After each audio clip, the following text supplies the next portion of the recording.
Hey everyone, welcome back to John's Watch. Today I'm taking a look at a new game called Duck Detective: The Ghost of Glamping.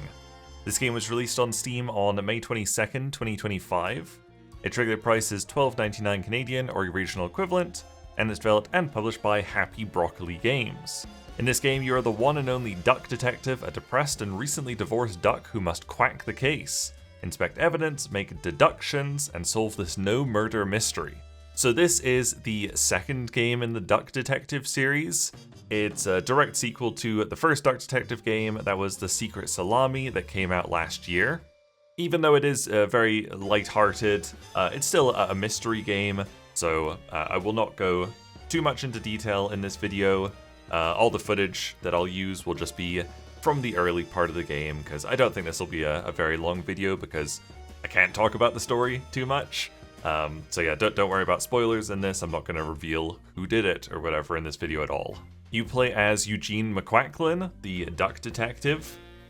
You know, pretty standard noir, kind of funny mystery genre where the detective is down on his luck, recently divorced, you know, no money. In fact, the game starts off with him saying that he's been kicked out of his apartment and he's had to move in with his sidekick, who was actually the only other returning character apart from Eugene from the first game. There is his sidekick, now his roommate Freddie Fredersen, the crocodile, or alligator. I think he's an alligator actually. Apart from those two characters, there's no other returning characters from the first game. You do need to know a little bit about kind of the world setting of this game a little bit. You don't need to, but it does get brought up a little bit in this game. So if you've played them fairly close together, you'll be totally okay. So the general premise of this game is that Eugene is now living with Freddie Fredersen, and Freddie has a new girlfriend who needs to go on this glamping trip for her job. And she invites Freddie along, who then in turn invites Eugene McQuacklin along, which Eugene is thrilled about. And the game is set in this very nice campground. It is definitely glamping. There's like RVs there and quite fancy tents. There's even a big VIP tent there. And the kind of key thing about this campground is that it is based just kind of under a sanatorium atop a cliff. And the camp manager tells a really cool, spooky story about this abandoned sanatorium. And, you know, it's a little bit spooky. Not overly spooky whatsoever, but a little bit spookier than the first game. I mean, the first game was just called the Secret Salami. And you were mostly just trying to find out who stole someone's lunch from a fridge. So yeah, this one's definitely a little bit different, but definitely it's got all the same humor and general fun to it.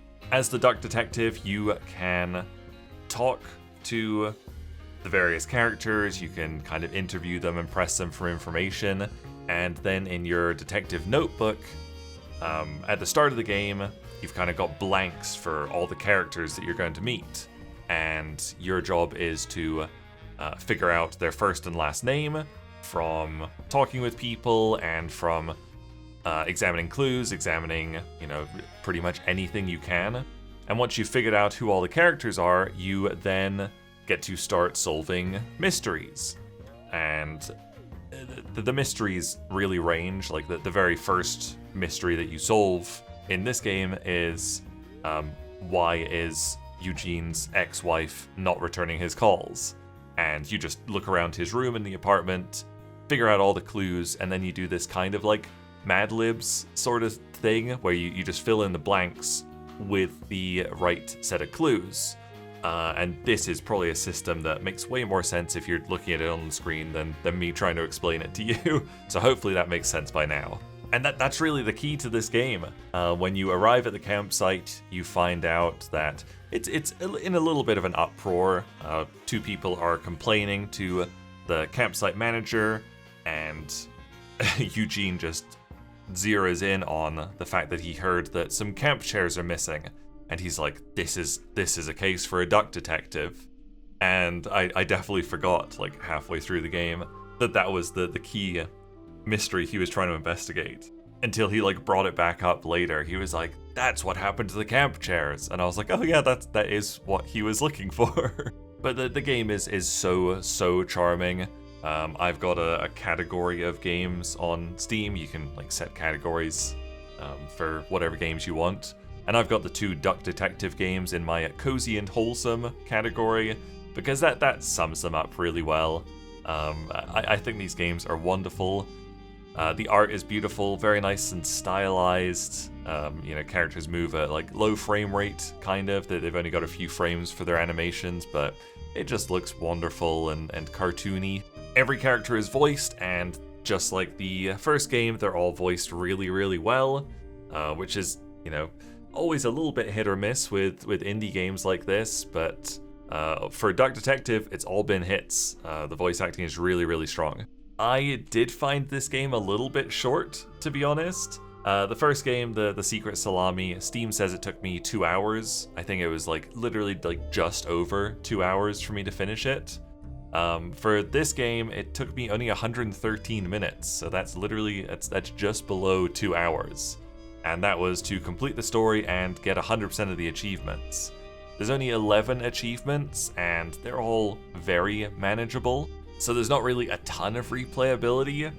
So I do think it is a little bit short. I saw one of the Steam reviews said that this person got to the end of the game and thought, oh perfect, I've just finished Act 1 or something.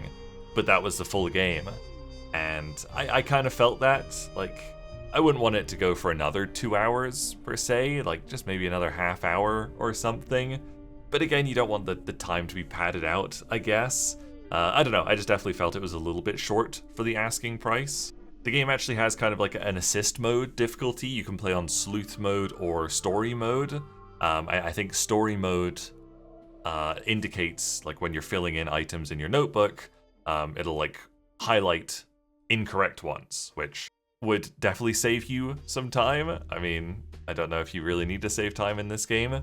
I played on sleuth mode, and you can sort of trial and error some of the notebook solutions if you're like not 100% on them, because when you've filled in all the blanks, even if they're wrong, at the bottom it'll tell you like, oh, three of your answers are wrong, or like 2 or less are wrong, which is very, very helpful, and that's even on the not story mode. And so sometimes I would use that, and I'd be like pretty confident about like all but 2 or 3 of the names or whatever I'd put in, and I would just kind of cycle through the names that I had to see if maybe I could, just kind of dumb luck figure it out. And that sort of works, but if you do that, the little note at the bottom that says like 3 are wrong or 2 or less are wrong, it's like every like 3 or 4 times you change a name, that will get overwritten by this big press Y for a hint, which is nice that it like tells you that you can get hints. I did actually use hints just once for this game, because there was one that I just couldn't figure out even though I had all the information. I just really wish that little tip didn't overwrite the 2 or less are wrong note, because that is very helpful, and press Y for hint is much less so helpful. Apart from that, like I said, I did get stuck on one part, and I guess in hindsight I probably could have figured it out, but like I knew I had all the information, I knew pretty much the scenario, just couldn't quite figure out how it went together. And once I like used 3 hints and figured it out, I was like, okay. Maybe it was on me for not like thoroughly looking at all my evidence again, but that one just felt like, I know I've got everything, I just don't know how it all goes together, so I just kind of need to blind luck figure it out, which was a little annoying, but I think I got stuck in the first game definitely more than in this game, so it's a little bit easier for sure. Other than that, really, really liked it. I really like Duck Detective. It's funny, it's charming, it's short but sweet, maybe a little bit too short on this one. I think it always sucks when you can 100% complete a game within Steam's 2-hour refund window, I mean, it sucks for the player, it sucks for the devs, because I'm sure there will be some people who will pick it up and 100% finish it and be like, well, if I'd known it was less than 2 hours, I wouldn't have paid full price for it, and then they'll just refund it. But yes, if you liked the first game, and you don't mind a bit of a short game, you'll definitely like this one. Maybe wait for it to be on a little bit of a sale, like 25-30% off, just to feel like you've got a bit more value for money. But it is really high quality, all voice acted, looks great, and it's just super fun. There you go, that was my review of Duck Detective: The Ghost of Glamping. Thank you guys very much for watching, make sure you leave a like and subscribe if you enjoyed this video, and I'll see you guys later. Bye!